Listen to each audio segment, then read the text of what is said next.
దేవుని మహాకృపను బట్టి 52వ ఆదివారంలోనికి అనగా సంవత్సరములో చివరి ఆదివారంలోనికి మనం వచ్చాము. ప్రియులారా, ఈ దినము మనము లూకాసు సువార్త 2వ అధ్యాయము 41 నుండి 52 వచనాలు మనం ఈ దినము సువార్త పాఠం. మరి యేసు ప్రభు బాల్యాన్ని గురించి వ్రాయబడినటువంటి సందర్భము ఇది ఒకటి మాత్రమే. ఆయన బాల్యమును గురించిన మరి ఎక్కువ విషయాలు దైవ గ్రంథంలో వ్రాయబడల, కేవలము ఈ కొద్ది మాటలే మరి వ్రాయబడ్డాయి. మరి ప్రియులారా, మనం చూస్తే దేవుని వాక్యంలో ఈ దినము అంశము ఏమని చూస్తున్నాం? మీరేలా నన్ను వెదకుచుంటిరి అన్న ఈ మాట మనకు ఎక్కడ కనపడుద్ది? 49వ వచనంలో 2:49లో ఆయన మీరేలా నన్ను వెదకుచుంటిరి అంటూ ఉన్నాడు. వెతకటానికి తప్పిపోతే కదా, తప్పిపోయిన వాళ్ళను వెతుకుతాం. అందుకనే యేసు ప్రభు అంటున్నాడు, మీరు నన్ను ఎందుకు వెతుకుతూ ఉన్నారు? నేను తప్పిపోలేదే. తల్లిదండ్రులు అనుకుంటున్నారు ఏమని? ఆయన తప్పిపోయాడు అని తల్లిదండ్రులు తలచారు. కానీ యేసయ్య అంటున్నాడు, మీరు నన్ను ఎందుకు వెతుకుతూ ఉన్నారు? నేను తప్పిపోలేదు కదా అని. మరి ఈ మాటలు యేసు ప్రభు వారు మరి 12 సంవత్సరాల బాలుడుగా ఉన్నప్పుడు యెరూషలేము దేవాలయములో ధర్మశాస్త్ర బోధకుల మధ్య కూర్చొని మరి ఆయన తల్లిదండ్రులతో వేసిన ప్రశ్న, ఆయన దేవాలయములో మరి ధర్మశాస్త్ర బోధకుల మధ్య ఉన్నాడు. ఆయన ధర్మశాస్త్ర బోధకుల మధ్య కూర్చొని మరి తనను వెతకటానికి వచ్చినటువంటి తన తల్లిదండ్రులకు ఈ ప్రశ్న వేశారు. అంటే దేవాలయము కంటే గొప్పవాడు ఆయన. మనం దేవాలయము కంటే గొప్పవాడు ఎక్కడ కూర్చున్నాడు? దేవాలయములో కూర్చున్నాడు. దేవాలయం గొప్పదా? దేవాలయంలో కూర్చున్న ఈయన గొప్పవాడా? ఏమండి, దేవాలయం గొప్పదా? దేవాలయంలో కూర్చున్న దేవుడు గొప్పవాడా? దేవుడే గొప్పవాడు. దేవుడు లేకుండా దేవాలయము మరి దాని వలన ఉపయోగం ఏంటి? దేవాలయములో దేవుడు ఉండాలి, దేవుని ప్రసన్నత ఉండాలి. పాత నిబంధనలో మనం చూస్తే మోషే దేవుడు చెప్పినట్లు చేశాడు. ఏంటి? ప్రత్యక్ష గుడారం. ఆ ప్రత్యక్ష గుడారములో మరి ఏముంది? దేవుని సన్నిధి ఉంది. దేవుని యొక్క తేజస్సు పరము నుండి ఆ ప్రత్యక్ష గుడారం మీదకి దిగినప్పుడు అక్కడ దేవుని సన్నిధి ఇశ్రాయేలీయులు ఉంది అని తెలుసుకున్నారు. అలాగే దేవాలయములో ఏముండాలి? దేవుని సన్నిధి ఉండాలి. మనం అటువంటి సన్నిధి లేనప్పుడు అది దేవాలయమే కాదు. మరి యేసయ్య ఒకానొక సందర్భంలో అటువంటి స్థితిని దేవాలయంలో చూశాడు. ఏమన్నా గుర్తుందా? ఎప్పుడు ఆయన మరి దేవాలయంలోనికి వచ్చినప్పుడు అక్కడ దేవుని వాక్యము, దేవుని సన్నిధి, దేవుని యొక్క తేజస్సు అక్కడ లేదు. అక్కడ ఏం కనపడింది ఆయనకి? ఆ వ్యాపారం కనపడింది. అక్కడ వ్యాపారస్తులు వచ్చిన భక్తులను దోచుకోవడం కనపడింది. కాబట్టి ఆయన బహుపాపం వచ్చింది. నా తండ్రి ఇంటిని మీరు వ్యాపారపు ఇల్లుగా చేశారు. కాబట్టి ఆయన కొరడాలు పేని ఏం చేశాడు? అక్కడ నుండి వ్యాపారం చేసేటటువంటి వారిని ఏం చేశాడు? వెళ్ళగొట్టాడు. నా మందిరము సమస్త జనులకు ప్రార్థనా మందిరమే గాని మీరు దానిని ఏం చేశారు? దొంగల గుహగా చేశారు. కాబట్టి ఇప్పుడు ఆయన ఆ దేవాలయములోనే కూర్చున్నాడు. ఆ దేవాలయములో ధర్మశాస్త్రోపదేశకుల మధ్య కూర్చొని వారి మాటలు వింటూ ఉన్నాడు, వారిని ప్రశ్నిస్తూ ఉన్నాడు. మరి వెతుక్కుంటూ వచ్చినటువంటి మరి తన తల్లిదండ్రులతో ఆయన అంటున్నాడు, మీరేలా నన్ను వెతుకుతూ ఉన్నారు అంటున్నాడు. మరి యూదులకు ప్రాముఖ్యమైన పండగలు ఉన్నాయి. మనం గడిచిన కొన్ని రోజుల క్రితం మనం ఒక పండుగను చేసుకున్నాం కదా, క్రిస్మస్. మరి యూదులకు కూడా పండుగలు ఉన్నాయి. ఆ పండుగలలో మరి 41వ వచనంలో ఏ పండుగ చూస్తున్నాం? పస్కా పండుగ. మరి యూదులకు 3 పండుగలు ఉన్నాయి. ఆ 3 పండుగలలో ప్రధానమైన పండుగ పస్కా పండుగ. ఈ పస్కా పండుగ ఏమి జ్ఞాపకం చేస్తుంది యూదులకు?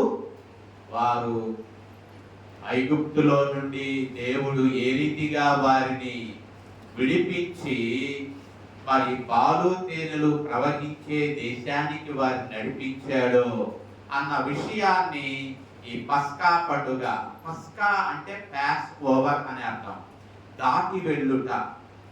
మరి మరణం అనేది ప్రతి ఇశ్రాయేలీయుల యొక్క గుమ్మమును దాటి వెళ్ళింది. కానీ ఐగుప్తీయుని యొక్క గుమ్మములో ఆ ఇంటిలోనికి మరణం అనేది ఏమైంది? ప్రవేశించింది. కాబట్టి మరి ఐగుప్తీయుల ఇంటిలో ప్రతి తొలిచూలు వాడు ఏమయ్యాడు? చనిపోయాడు. కానీ ఇశ్రాయేలీయుల గుడారాలలో ఏ తొలిచూలు పిల్ల చనిపోలేదు. కారణం ఏంటి? గొర్రె పిల్ల రక్తము వారి యొక్క గుడారాల ద్వారబంధముల మీద ఏం చేయబడింది? పోయబడింది. ఆ గొర్రె పిల్ల రక్తాన్ని చూసి మరణదూత ఏమయ్యాడు? దాటి వెళ్ళిపోయాడు. ఆ రీతిగా మరి వారు తప్పించబడ్డారు. దేని నుండి? మరణము నుండి. ఈ పస్కా పండుగ ఆ విషయాన్ని యూదులకు జ్ఞాపకం చేస్తది. కాబట్టి అది ప్రతి సంవత్సరం కూడా దేవుడు ఏ రీతిగా తమ్ములను మరణము నుండి తప్పించి బానిసత్వము నుండి విడిపించి వారిని నడిపించాడో ఆ విషయాన్ని ప్రతి సంవత్సరము ఆ పండుగ వారికి ఏం చేస్తుంది? జ్ఞాపకం చేస్తుంది. కాబట్టి ఇక్కడ ఆ పస్కా పండుగను ఆచరించడానికి మరి యోసేపు మరియలు ఏటేటా ఎక్కడికి వెళ్ళేవాడట? యెరూషలేమునకు వెళుతూ ఉండేవాడు ప్రతి సంవత్సరం. అది యూదులకు కట్టడ. ఏంటంటే ప్రతి సంవత్సరం 3 పండుగలలో యూదుడైన ప్రతివాడు కూడా ఎక్కడ కనపడాలి? దేవాలయములో కనబడాలి. దేవాలయములో కనబడకుండా ఉండకూడదు. అతడు ఎక్కడ ఉన్నప్పటికీ అక్కడ మరి ఇశ్రాయేలులకు స్వాస్థ్యాలు కనాను దేశంలో ఇవ్వబడ్డాయి. వారు ఆ కనాను దేశమంతటా వ్యాపించి ఉన్నారు. మరి వారు పస్కా పండుగకు వచ్చినప్పుడు ఆ కనాను దేశంలో వ్యాపించినటువంటి ఆ ఇశ్రాయేలు ప్రజలు తప్పకుండా ఎక్కడికి వస్తారు? యెరూషలేమునకు వస్తారు. యెరూషలేములో ఎక్కడికి వస్తారు? దేవుని సన్నిధికి వస్తారు. అది వారికి వాడుక. ఇక్కడ మనం చూస్తే మన 42వ వచనంలో ఆ మాట కనపడుద్ది. ఆయన 12 ఏళ్ల వాడై ఉన్నప్పుడు ఆ పండుగను ఆచరించుటకై వాడుక చొప్పున యోసేపు మరియలు ఎక్కడికి వెళ్ళారు? యెరూషలేమునకు వెళ్ళారు. వాడుక. మనం కూడా వాడుక చేసుకోవాలి. ఏం వాడుక చేసుకోవాలి? వాళ్ళేమో పస్కా పండుగకు దేవాలయానికి వెళ్ళడం అలవాటు చేసుకున్నారు. మనం ఆదివారం దేవుని సన్నిధికి రావడానికి అలవాటు చేసుకోవాలి. ఎప్పుడన్నా అనిపించిందా ఆదివారం దేవుని సన్నిధికి రాకుండా ఉంటా ఏదో పోగొట్టుకున్నట్టు ఉంది కదా? ఎందుకుంది? మనం ఆదివారం అలవాటు చేసుకున్నాం. అలవాటు చేసుకున్న దానిని తప్పిపోయామనుకోండి, ఏదో పోగొట్టుకున్నంత ఫీలింగ్ మనకి మరి కలుగుద్ది కదా. కాబట్టి మనం ఎప్పుడు కూడా ఆదివారం దేవుని సన్నిధికి వెళ్ళడం మనం వాడుక చేసుకోవాలి. మరి ఇంకా వాడుక చేసుకోవలసినవి దైవ గ్రంథంలో ఉన్నాయి. దైవ గ్రంథములో వాడుక చేసుకునేవి కొన్ని విషయాలు ఉన్నాయి. యేసు స్వామి మరి వాడుక చేసుకున్నాడట. ఆయన మరి ఏం వాడుక చేసుకున్నాడంటే ఆయన ప్రార్థన చేయడం ఆయన వాడుక చేసుకున్నాడు అన్న మాట ఆయన మనం చూస్తాం.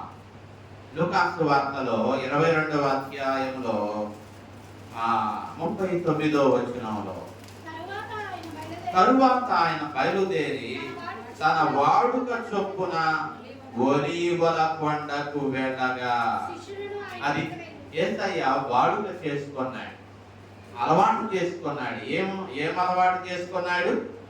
ప్రతి రోజు కూడా ఒలీవ కొండకు వెళ్ళడం, ఒలీవ కొండకు వెళ్ళి ప్రార్థన చేయడం ఆయన వాడుక చేసుకున్నాడు.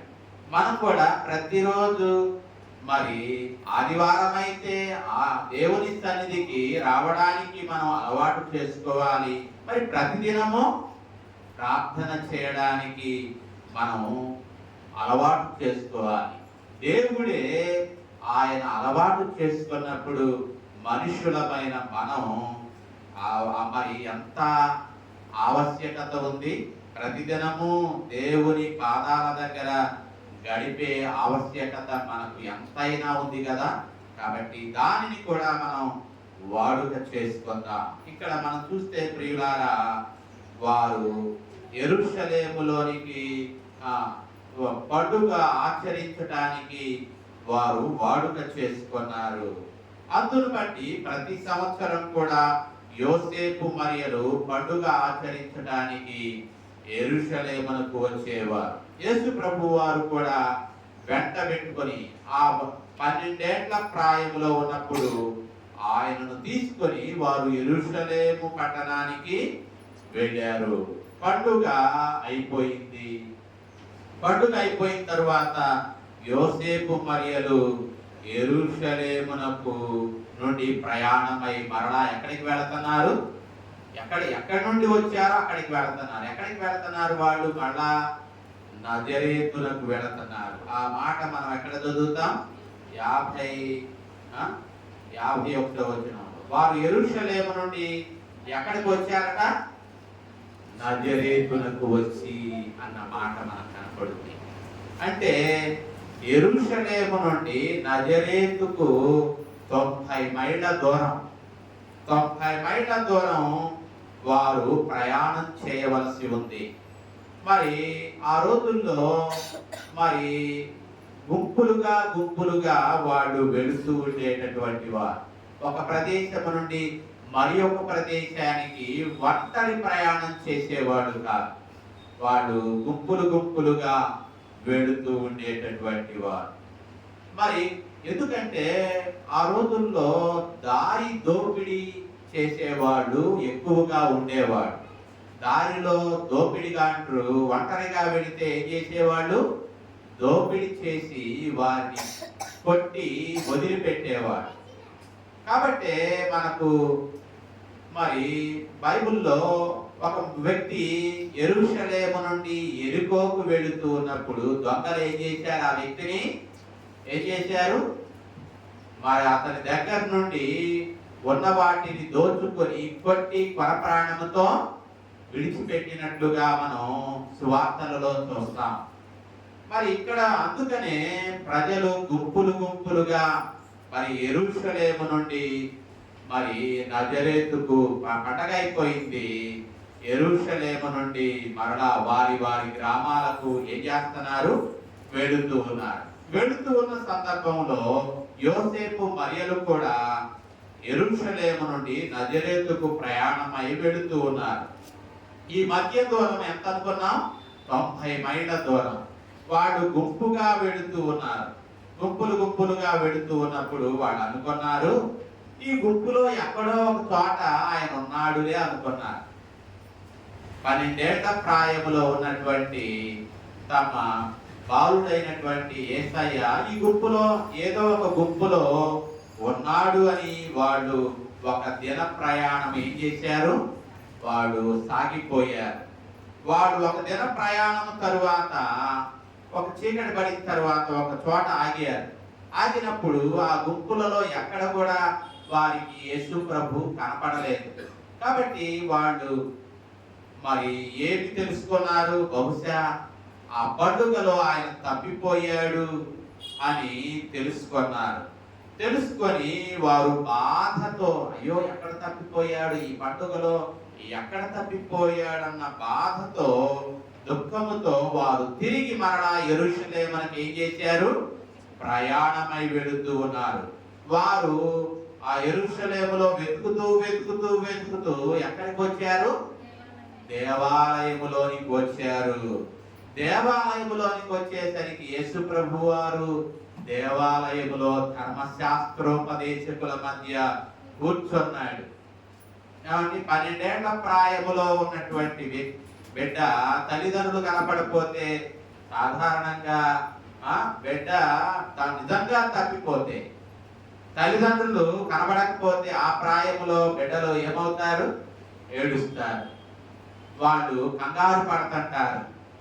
వాళ్ళు ఏం చేయాలో పారిపోని పరిస్థితిలో, ఇటు తల్లిదండ్రులకు ఆయన కనపడలేదని కంగారు, దుఃఖము, మరి ఆందోళన.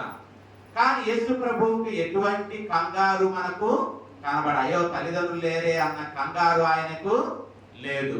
ఆయన కొందాగా ఎక్కడ కూర్చున్నాడు?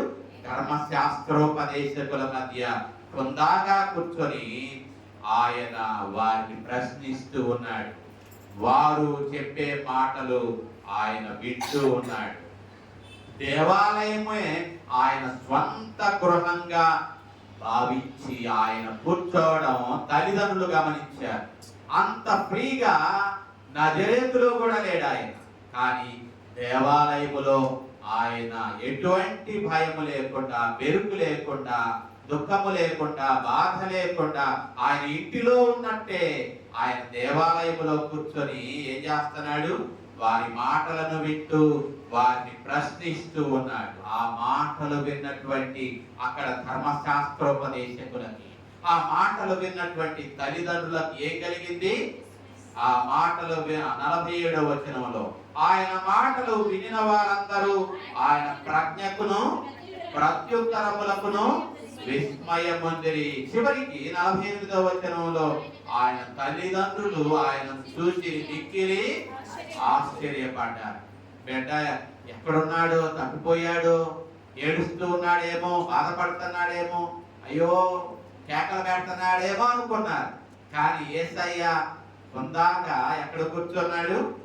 ఆ దేవాలయములో ఆ ధర్మశాస్త్రోపదేశకుల మధ్య కూర్చొని వారిని ప్రశ్నిస్తూ వారి మాటలు వింటూ ఉన్నప్పుడు అక్కడ ఉన్నటువంటి పండితులకు, ధర్మశాస్త్ర బోధకులకు ఆశ్చర్యం కలిగింది. ఆ మాటలు విన్నటువంటి యోసేపు మరియలకు కూడా ఏం కలిగింది? ఆశ్చర్యం కలిగింది. ఆయన తల్లి అంటుంది, ఆయన తల్లి ఏమంటుంది? 48వ వచనంలో ఆయన తల్లి, కుమారుడా మమ్మును ఎందుకు ఇలాగూ చేసితివి అంటూ ఉంది. అయ్యా కుమారుడా, మమ్మను ఎందుకు ఇలా చేశావు? ఇదిగో నీ తండ్రియు నేనును ఆ దుఃఖముతో దుఃఖపడుచు నిన్ను ఏం చేస్తున్నాము?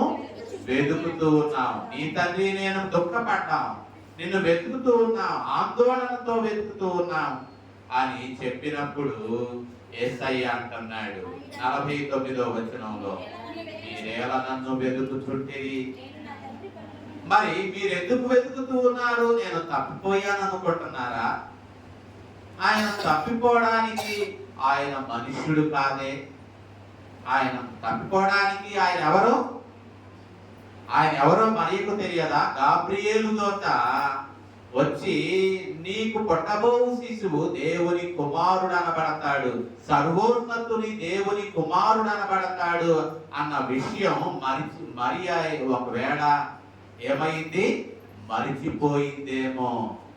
తన బిడ్డ తప్పిపోయాడు అని మరి ఆమె తలంచింది. యోసేపు కూడా తప్పిపోయాడు అని తలంచాడు. కానీ యేసయ్య అంటున్నాడు, మీరేలా నన్ను వెతుకుతూ ఉన్నారు? నేను తప్పిపోలేదే అని ప్రశ్నిస్తూ. నిజానికి ఈ మాటలో రెండు ప్రశ్నలు మనకు కనబడుతున్నాయి. ఒకటి ఒక ప్రశ్న ఆయన తల్లికి సంబంధించినది, రెండో ప్రశ్న తండ్రికి సంబంధించింది. మొదటి ప్రశ్న ఏమో లోక సంబంధమైన దానిని సూచిస్తూ ఉంది.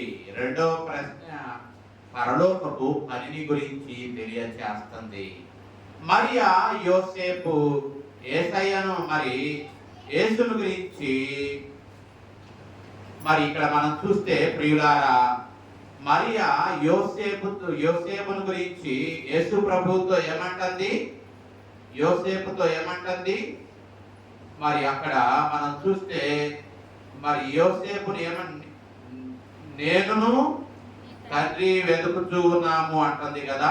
కుమారుడా మమ్మను ఎందుకు ఇలా చేసావు? ఇదిగో నీ తండ్రియు నేనును. 48వ వచనం మధ్య భాగంలో మనకు కనపడుతుంది.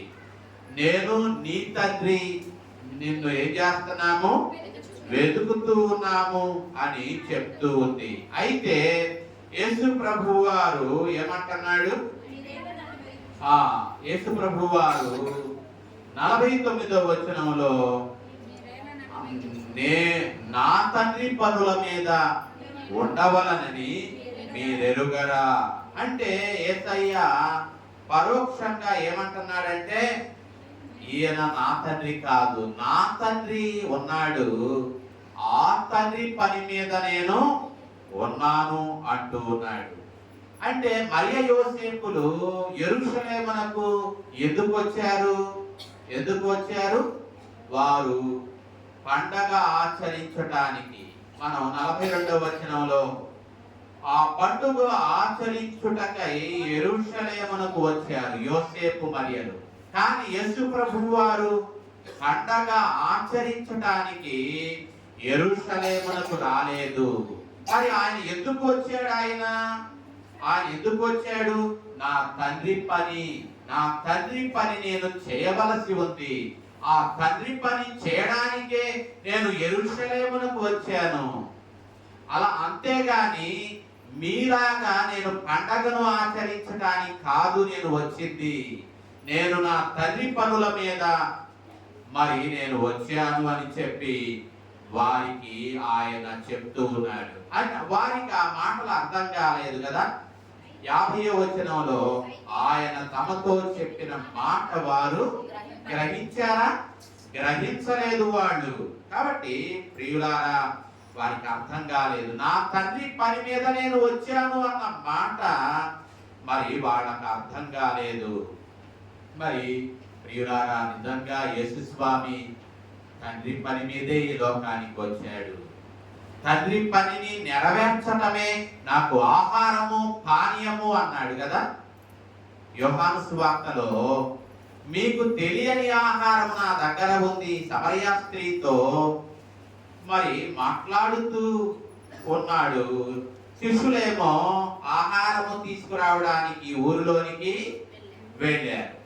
వెళితే అక్కడ మనం చూస్తున్నాం, వారు ఊరిలోనికి బయలుదేరి వెళ్ళారు. యోహాను సువార్త 4:30లో మనం చూస్తే వారు ఊరిలో నుండి బయలుదేరి ఆయన యొద్దకు వచ్చుచుండిరి. ఈలోగా శిష్యులు బోధకుడా భోజనం చేయి, అదిగో భోజనం చేర్చాం.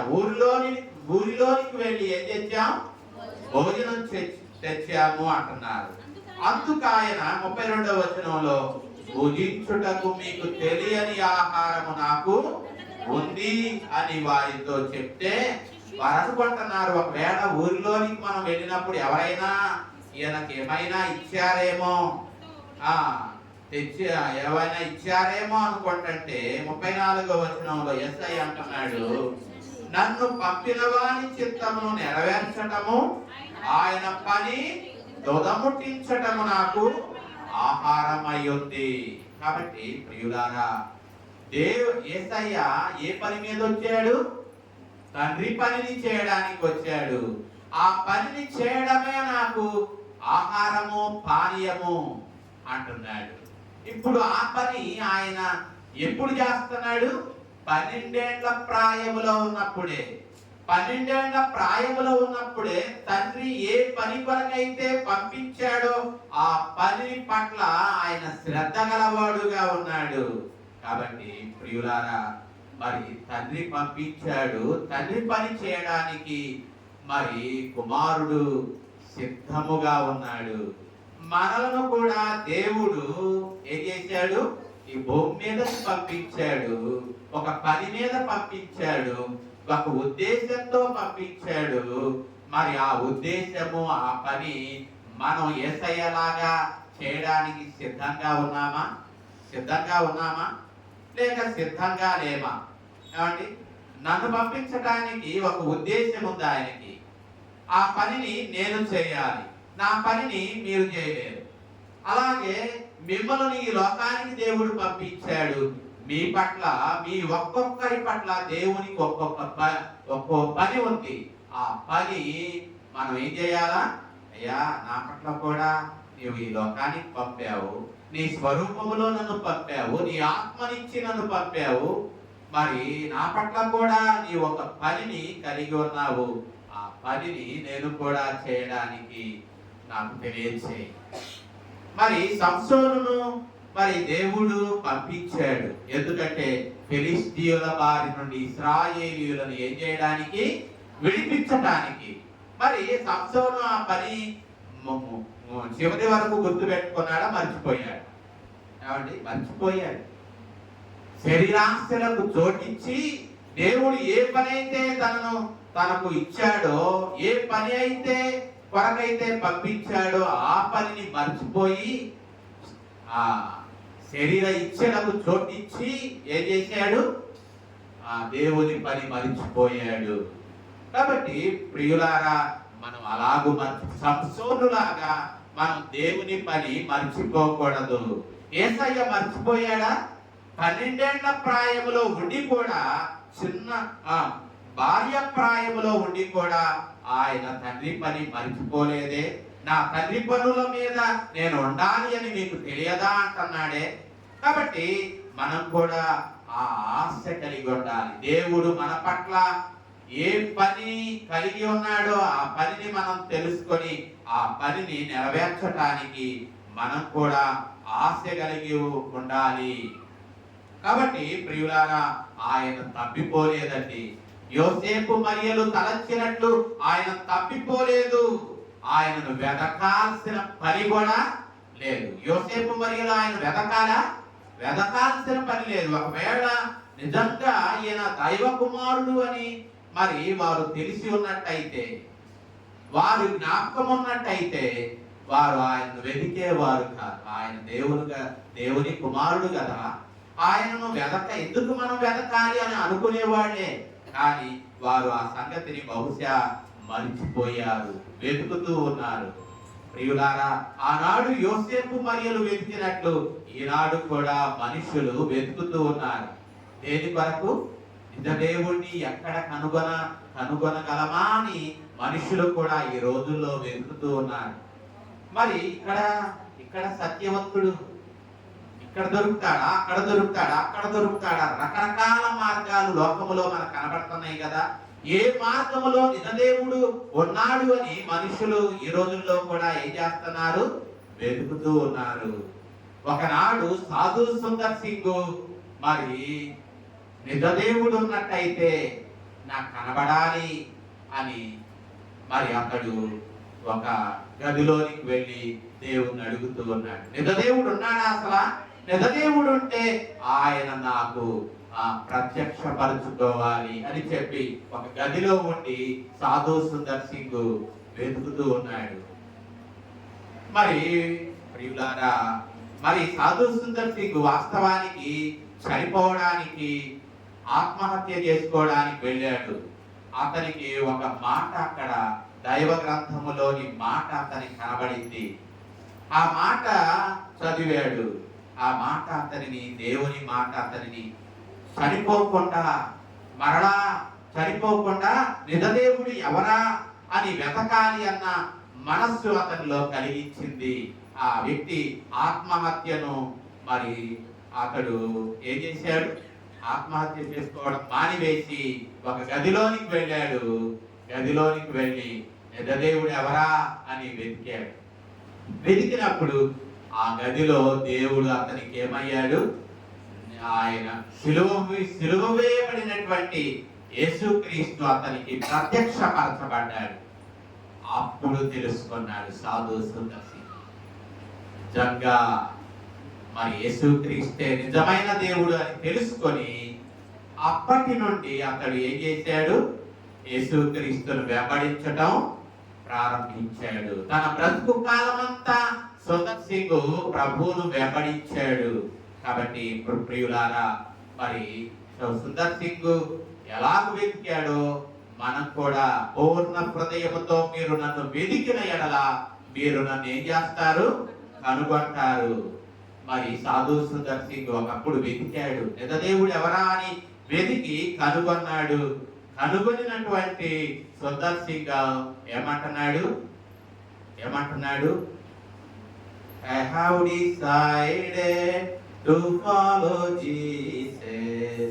I have decided to follow Jesus. No turning back, no turning back.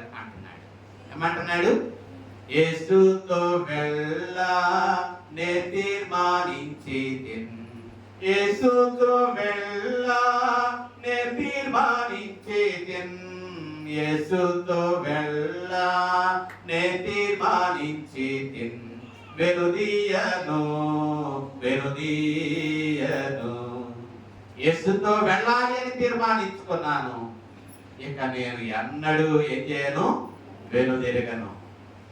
వెతికాడు, కనుగొన్నాడు, వెంబడించాడు.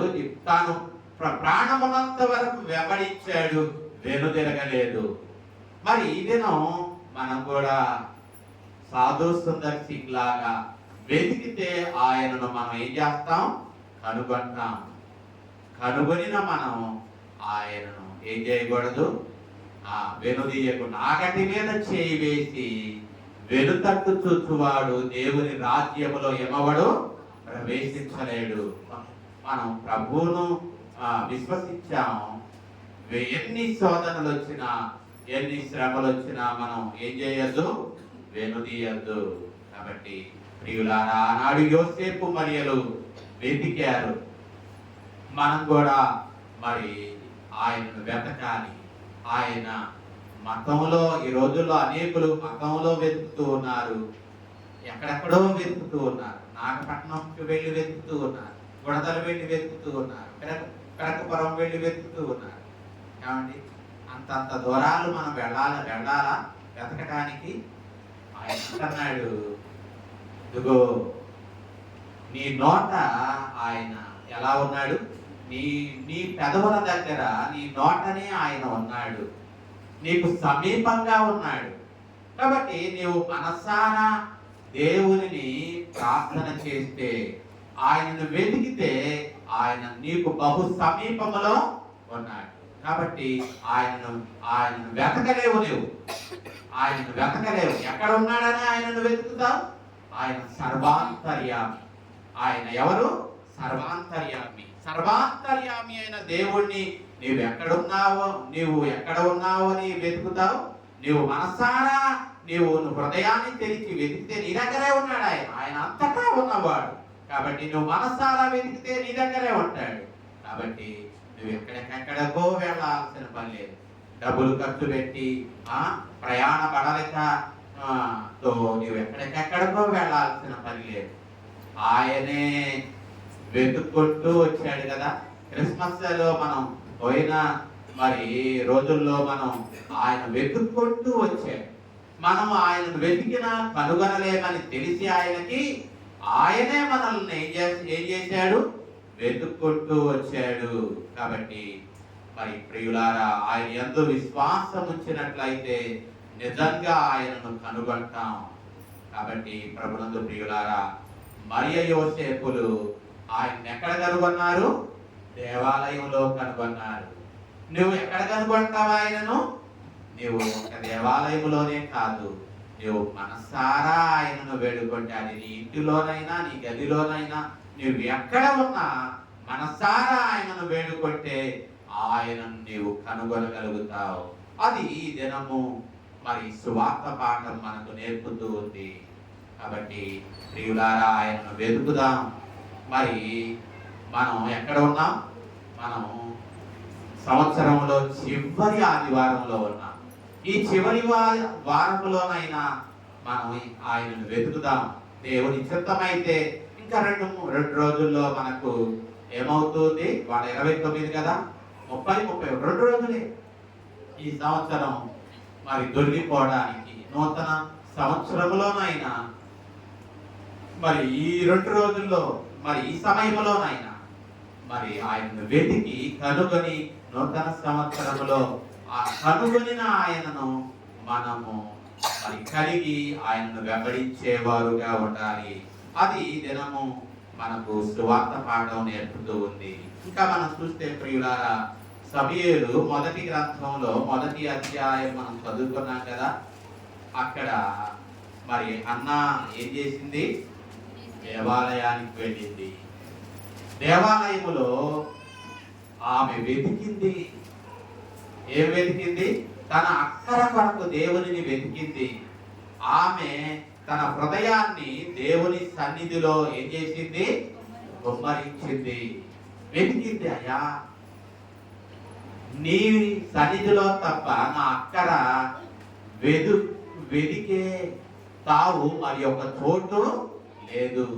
కాబట్టి ఆమె దేవాలయాన్ని, ఆమె కూడా ప్రతి సంవత్సరం ఏటైనా తన భర్తతో పాటు ఎల్కానాతో పాటు ప్రతి సంవత్సరము ఎక్కడికి వెళ్ళింది? ప్రతి సంవత్సరం ఏటేటా తన పట్టణాన్ని విడిచి 3వ వచనంలో ఏటేటా తన పట్టణమును విడిచి మరి షిలోహుకు ఆమె వెళుతూ ఉంది. ప్రతి సంవత్సరం వెళ్ళింది. కానీ ఒకానొక సంవత్సరం ఆమె ఎలా వెళ్ళింది? బాధాతప్త హృదయంతో వెళ్ళింది. దేవుని సన్నిధిలో ఆయనను వెతికింది. తన అక్కరను దేవుని సన్నిధిలో పరిచింది. ఆమె తన అక్కరను దేవుని సన్నిధిలో ఏం చేసింది?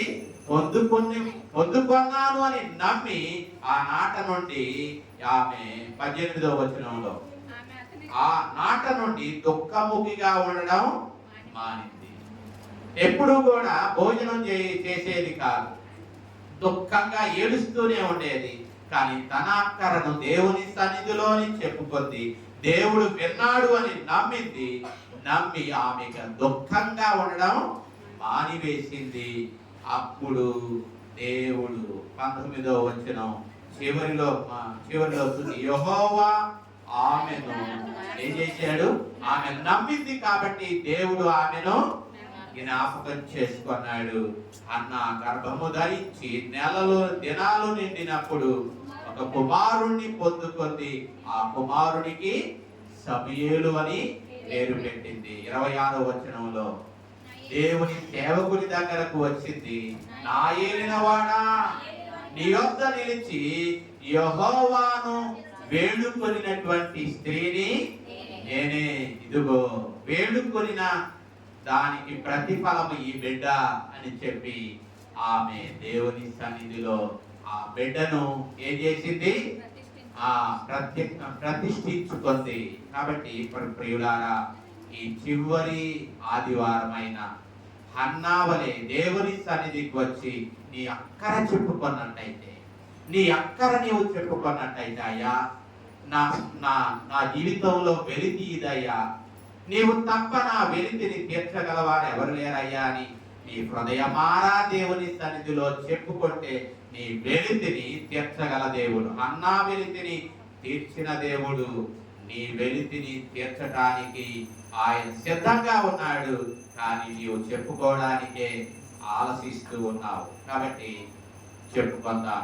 ఆ తరువాత 111వ కీర్తనలో మనం చదువుకున్నాం కదా. ఈ దినము కీర్తన 111లో దేవునిని మనం ఏం చేయాలి? స్తుతించాలి.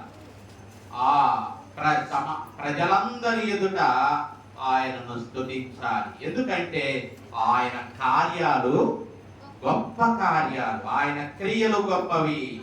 వాటి యందు ఇష్టము గల వారందరూ వాటిని తెలుసుకుంటారు. దేవుని కార్యాలు ఎవరు తెలుసుకుంటారు? ఆయనను ప్రేమించేవారే ఆయన కార్యాలను తెలుసుకుంటారు. ఆయన ఎటువంటి వాడు అంటే ఆయన దయాదాక్షిణ్య పూర్ణుడు. ఆయన తన యందు భయభక్తులు గల వారికి ఏమిస్తాడు? ఆహారం ఇచ్చేవాడు. కాబట్టి ప్రియులారా, ఆయన మనకిచ్చేవాడు. ఆహారమే కాదు, మన అక్కరలను తీర్చేవాడు ఆయన. కాబట్టి ప్రియులారా, ఆయన గొప్ప కార్యాలు చేసేవాడు. ఆ గొప్ప కార్యాలను చేసే ఆయన మరి మనము ఏం చేయాలి? ఆయనను గురించి ప్రజలందరి ఎదుట ఎలాగూ పూర్ణ హృదయంతో ఆయనకు కృతజ్ఞతలు చెల్లించాలి. ప్రియులారా, నిజమే కదా, సంవత్సర అంతములోనికి వచ్చినటువంటి మనం పూర్ణ హృదయంతో ఆయనకు కృతజ్ఞతలు చెల్లిద్దామా? మరి కృతజ్ఞతలు ఏమండి? ఇంతకాలం మన పట్ల దేవుడు ఎంత కృతజ్ఞత, ఎంత మేలులు చేసే, ఎన్ని మేలులు చేశాడు. మనం ఆయన పట్ల ఎంత కృతజ్ఞత కలిగి ఉండాలి. కాబట్టి ప్రియులారా, ఆయన పట్ల మనము కృతజ్ఞతా భావంతో మనము ఈ సంవత్సరపు చివరి దినాలలో మనం అలాగూ కృతజ్ఞత కలిగి మనం ఉందాం. చివరిగా హెబ్రీ పత్రిక మరి 8వ అధ్యాయము 2వ అధ్యాయములో మనం 10 నుండి 18 వచనాలు చదువుకున్నాం. ఇక్కడ ప్రియులారా, ఆయన అనేకులను మహిమకు తీసుకొని రావడానికి, ఆయన మహిమను అనేకులకు ఇవ్వడానికి ఆయన దేని గుండా వెళ్ళాడట? శ్రమల ద్వారా. రక్షణకర్త శ్రమల ద్వారా ఆయన వెళ్ళాడు.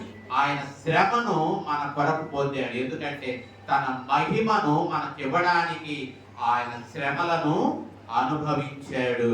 కాబట్టి ఆ విషయాన్ని మనం క్రిందకి వస్తే, మరణము యొక్క బలము గల వారిని, అపవాదిని, మరణ బలము గలవాడు అపవాది. ఆ మరణ బలము గల అపవాదిని నశింపజేయడానికి, మరణ భయముతో ఉన్నటువంటి మనలను విడిపించటానికి ఆయన ఏమయ్యాడు? రక్తమాంసములు గలవాడుగా అయ్యాడు. ఆయన దేవదూతల స్వభావాన్ని ధరించుకోలేదు. ఆయన అబ్రహాము సంతాన స్వభావాన్ని ధరించుకున్నాడు. కాబట్టి అన్ని విషయములలో మన వంటి వాడుగా ఆయన అయ్యాడు. కాబట్టి మన వంటి వాడు. ఆయన మనలాగా శ్రమ నొందాడు, మనలాగా ఆయన కష్టపడ్డాడు, మనలాగా ఆకలి కొన్నాడు, మనలాగా అలిసిపోయాడు, మన వంటి వాడు అయ్యాడు. కాబట్టి ఆయన చివరిగా అంటాడు 18వ వచనంలో, తాను శోధించబడి శ్రమ పొందాడు. కాబట్టి శోధింపబడే మనకు కూడా సహాయము చేయగలవాడుగా ఉన్నాడు. ఒకవేళ నీవు శోధింపబడుతున్నావా? ఈ సంవత్సరం ఎన్నో శోధనల గుండా నువ్వు వెళ్ళావు కదా. కాబట్టి ఆయన శోధనను జయించాడు. ఆ శోధనలో నీకు జయ జీవితాన్ని ఇవ్వగలవాడుగా ఉన్నాడు. కాబట్టి ఆయన వైపు చూడు. ఆయన ప్రతి విధమైన శోధన జయించే శక్తిని నీకు ఇస్తాడు. యోసేపులకు శోధన జయించే శక్తిని ఇచ్చాడు. నీకును శోధన జయించే శక్తిని ఇవ్వగలవాడుగా ఉన్నాడు. కాబట్టి సంవత్సరాంతములో ఎటువంటి పాపము నిన్ను ఏలుతూ ఉన్నప్పటికీ, ఎటువంటి శోధన నిన్ను ఏలుబడి చేస్తూ ఉన్నప్పటికీ, నిన్ను ఆ శోధన నుండి తప్పించగలవాడుగా ఉన్నాడు. ఆయన 40 దినాలు ఏమయ్యాడు? శోధింపబడ్డాడు. ఆ శోధనను జయించాడు కదా. కాబట్టి మనం ఆయన శోధనను జయించిన వాడుగా ఉన్న ఆయన వైపు చూచి ప్రతి విధమైన శోధన జయించబడుటకు కృపగల దేవుడు మనకు సహాయము చేయునుగాక. సమస్త జ్ఞానానికి మించిన సమాధానము యేసుక్రీస్తు వలన మన హృదయములకును తలంపులకును కావలియుండి నడిపించునుగాక.